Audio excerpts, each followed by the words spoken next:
दिल्ली में प्रदूषण गंभीर श्रेणी में पहुंच चुका है। कई इलाकों में 500 के पार। वैसे ओवरऑल दिल्ली की बात करें तो तकरीबन 430 के आसपास इस वक्त एयर क्वालिटी इंडेक्स है, जिसके बाद भाजपा जो है लगातार आम आदमी पार्टी पे निशाना साध रही। वही कांग्रेस की तरफ से मुमताज पटेल जी हमारे साथ बातचीत करने के लिए जुड़ रही है। उनका क्या कुछ कहना है इस विषय पर, उनसे सुनते हैं। मैम, इस वक्त तो मीडिया गेट के सामने है, लेकिन दोनों तरफ कुछ भी विजिबल नहीं है। विजिबिलिटी बिल्कुल जीरो हो चुकी है। अभी नवंबर की शुरुआत है, ठंड भी शुरू है, ऐसे में प्रदूषण का स्तर लगातार बढ़ता जा रहा है। क्या कुछ कहेंगी आप? जी बिल्कुल, 500 प्लस AQI पे हम हैं।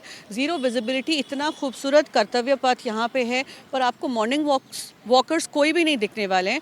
पर अब इसका सोल्यूशन क्या निकलेगा? कल अनाउंसमेंट आ जाएगी सरकार से स्कूल बंद कर दें, फिर बोलेंगे कि आप ये वाली गाड़ियाँ बैन कर दें, ऑड इवन चला दें। तो ये कोई परमानेंट सोल्यूशन होता नहीं है। हफ्तों महीने, अब तो प्रदूषण, एक ज़माना था, मैं 10-15 साल पहले की बात कर रही हूँ, कि दिवाली के वक्त 2-4 दिन आपको दिखेगा कि भाई ज़ीरो विजिबिलिटी हो गई या कुछ।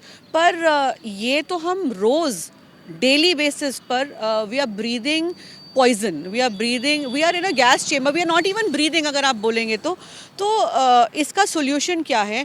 आपकी सरकार पंजाब में आई, जब पंजाब में आपकी सरकार नहीं थी तो आप कह रहे थे कि हाँ वहाँ पे स्टबल बर्निंग होती है, हम उसका कोई सोल्यूशन निकालेंगे, हमारी सरकार आ जाए। आज आपकी सरकार पंजाब में, आपकी सरकार दिल्ली में है, तो अब ब्लेम शिफ्ट हो गया हरियाणा पे, अब ब्लेम शिफ्ट हो गया यूपी पे। तो और आप साथ में स्टेटमेंट ये दे रहे हैं कि प्रदूषण पर पॉलिटिक्स नहीं होना चाहिए। पॉलिटिक्स तो आप कर रहे हैं।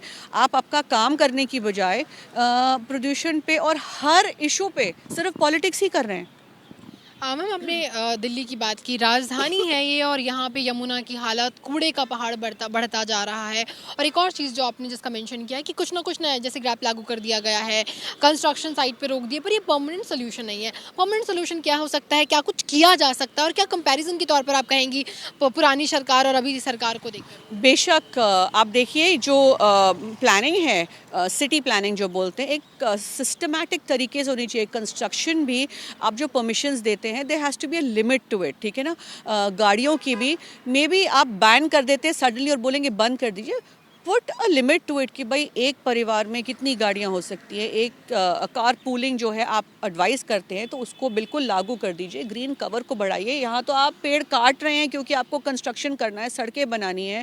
आपने यमुना नदी की बात करी, इतने हज़ार करोड़ आपने खर्च कर दिए हैं, लेकिन आज जो रिवर है, जो नदी है, उसकी हालत उससे ज़्यादा बदतर है। तो परमानेंट सोल्यूशन तो है ही नहीं। CNG कांग्रेस के वक्त चालू किया गया था, CNG बसेस, पर आज आप बसेस की हालत देखिए। मतलब कुछ नया ऐड ऑन नहीं हो रहा है, कुछ बेहतर नहीं कर रहे हैं। गैस सिलेंडर्स कांग्रेस के वक्त फ्री बांटे जा रहे थे क्योंकि हमने केरोसिन जो है उसके ऊपर बैन लगाया था।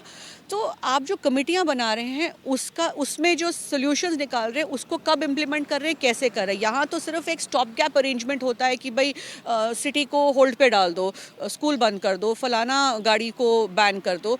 तो ये कोई तरीका नहीं है, और आप टाइम वेस्ट कर रहे हैं सिर्फ एक दूसरे के ऊपर इल्ज़ाम लगाने में।